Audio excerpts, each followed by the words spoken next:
लालबागचा राजा मूर्ति को 20 किलो सुनार मुकुट।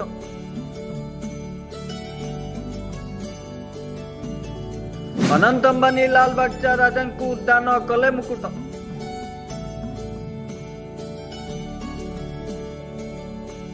60 कोटी मुकुट दान कले अनंत अंबानी।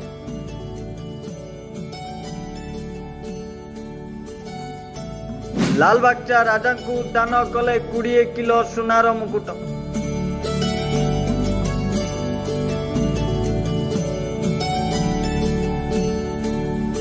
आज्ञा अनंत अंबानी लालबागचा राजा को दान कले 20 किलो सुनार मुकुट।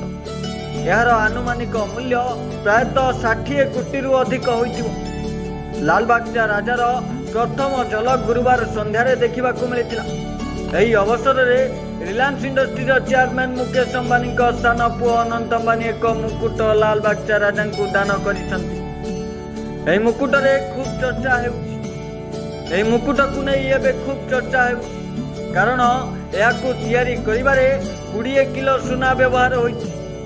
सुनार मुकुट मूल्य 60 कोटी टंका बोली कहुच्छी। गुरुवार दिन लालबागचा राजा मूर्ति को 20 किलो सुनार मुकुट लालबागचा राजा को पिंधाई। यह मुकुट अनंत अंबानी एवं रिलायंस फाउंडेशन पक्षर दान रे प्रदान कर। अनंत अंबानी एवं सारा परिवार गत अनेक वर्षर लालबागचा राजा मंडप रे योगदान देता से लालबागचा राजार विसर्जन में जोग देता।